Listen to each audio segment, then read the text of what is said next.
Tumpuan Sidang Dewan Rakyat bersambung semula hari ini bagi sesi penggulungan kajian separuh penggal Rancangan Malaysia ke-12.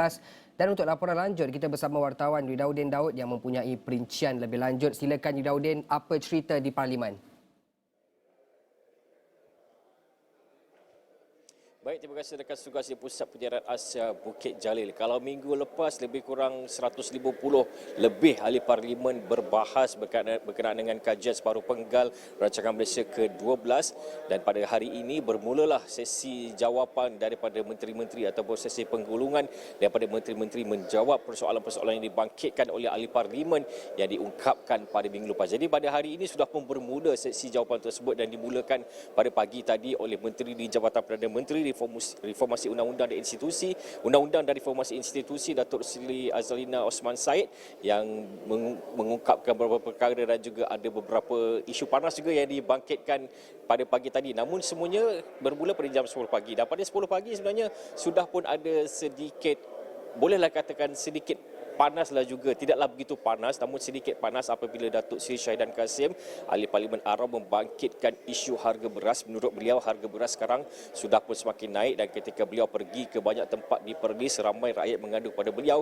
bahawa harga beras sudah naik dan memberi tekanan kepada rakyat. Jadi itu sebenarnya isu yang membuka gelanggang Parlimen pada hari ini apabila beliau membawakan isu tersebut. Dan mungkin kita lihat sedikit apakah yang berlaku pada pagi tadi melibatkan Datuk Seri Syahidan Kassim dan isu beras yang dibawa oleh beliau. Masalah ini bukan masalah yang perlu dipertimbangkan. Sekarang ini telah berlaku, dan sekarang ini yang kenaikan harga sekarang mendatangkan kesan kepada barang yang lain. Cili kering, bawang merah, bawang putih. Tinjauan di Tampoi dan Masai menunjukkan bahawa kenaikan 30% dengan 40%. Jadi ini akan mendatangkan kesan yang hebat pada negara. Yang Muhammad, beras tempatan tidak ada di Johor. Saya dah pergi Jakarta tempat dan juga negeri lain. Di Kedah, saya sempat suruh kawan-kawan saya beli sekampit. Harga RM23, 3 minggu lepas RM23. Sekarang RM35 yang Muhammad. Ini adalah beras tempatan. Gula berkurangan dan pelbagai lagi. Masalah ini akan menimbulkan keluh kesah rakyat. Saya nak kerajaan bagi jawapan. Dan saya rasa jawapan yang dibagi oleh Yang Berhormat pada hari ini, Yang Berhormat boleh hentikan sekejap, bagi perhatian kepada kenaikan harga barang. Berhentikan segala peruntukan pembangunan pun berhenti, fokus kepada kenaikan harga barang, harga beras. Yang Hormat, rakyat menjerit di bawah sana, harga beras naik, harga barang naik. Jadi pada pandangan saya, kerajaan kalau ada pun peruntukan nak buat apa, berhenti juga, fokus kepada kenaikan harga barang. Turunkan harga beras. Kalau harga beras ni terus naik, nanti Menteri jawab.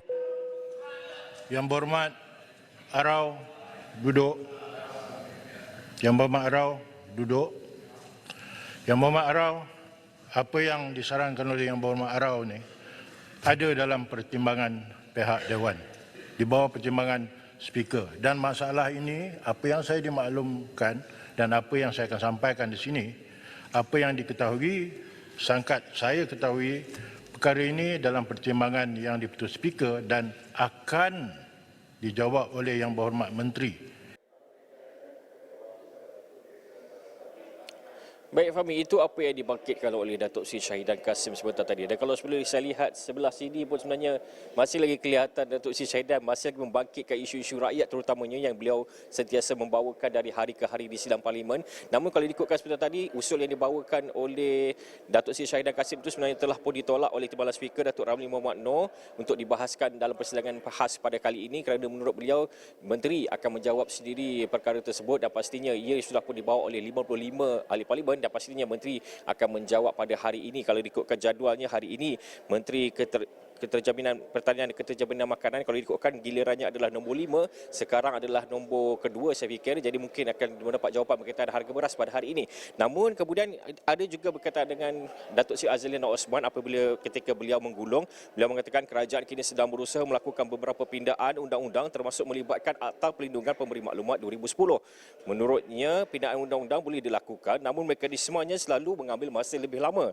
Justru beliau berkata jika boleh kerajaan mahu melaksanakan pindaan undang-undang secara serentak supaya setiap pindaan itu dapat dilaksanakan sebaik mungkin. Jadi kita boleh dengar sedikit apakah yang dikatakan oleh Datuk Seri Azalina Osman Said ketika menggulung sebentar tadi. Saya Menteri sangat yakin. Saya yakin dengan komitmen Menteri. Tapi Dan yang jangan dibuat lagi runcit-runcit, kita buat sekaligus secara holistik, yang Berhormat, secara kalau integrated. tapi yang Berhormat, kalau selalunya nak bubar-bubar kerajaan ni, macam mana kami nak buat pindaan pada undang-undang? Tanya kawan-kawan sebelah sana, Menteri. Ini yang masalah. Kawan-kawan sebelah sana kita Sebab tanya, kita ni insyaAllah. sebuah- Kena ada komitmen kita ni political sebuah stability. negara yang Kita boleh buat. bertamadun. Kita Saya boleh setuju, buat. Menteri. Sangat Undang-undang saya hormat. kita Kita ikut buat. prosedur. Tanya Kalau kawan-kawan tiap-tiap sebelah kali sana. buat gerakan nak bubar kerajaan, Kita buat. susahlah macam tu. Kita boleh buat. Izin saya sambung.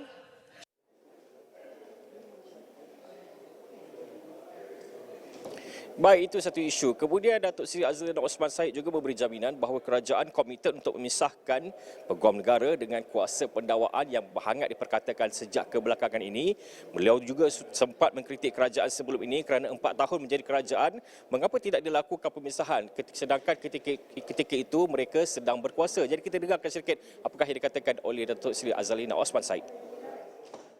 Kerajaan Madani hari ini komited untuk memisahkan peguam negara daripada kuasa pendakwaan, dan kita telah setuju dari segi prinsip. Satu, keduanya jawatan kuasa hak asasi akan bersama dalam empirical study. Okay. Ketiga, saya nak cakap satu je kawan-kawan yang berhormat semua. Kenapa masa yang berhormat kerajaan tak nak pisahkan AG? Kenapa tak pisah? Bila yang berhormat kena, selective prosecution.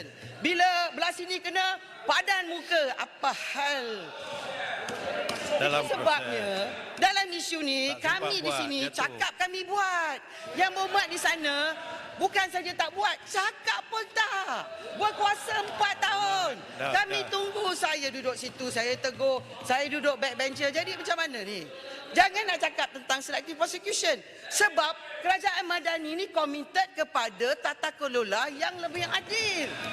Itu sebab kami ni, hashtag dia, we walk the talk. Mereka hashtag, they don't walk and they don't talk.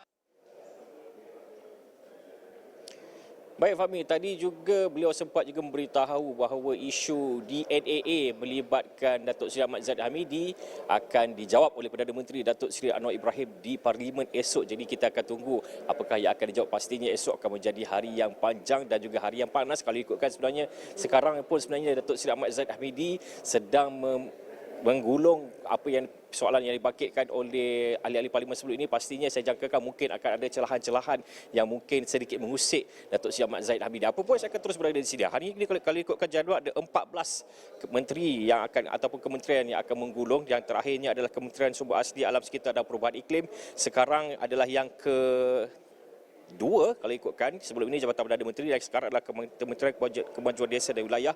Pastinya hari yang panjang, hari yang panas juga saya fikir. Jadi saya akan terus berada di sini dan juga rakan tugas Fariz Azman akan membantu saya di sini untuk membawakan perkembangan dari semasa ke semasa. Jadi buat masa ini saya fikir ini dulu. Teruskan bersama saya untuk laporan langsung dari semasa ke semasa. Kembali dulu kepada rakan tugas Fahmi. Baik, terima kasih Daud yang bawa perkembangan dari Parlimen, dan pastinya segala perkembangan berkaitan akan kami bawakan dari semasa ke semasa di seluruh platform Astro Awani dan buletin-buletin awal yang lain. Dan kita perlu berhenti berehat seketika, kembali selepas ini.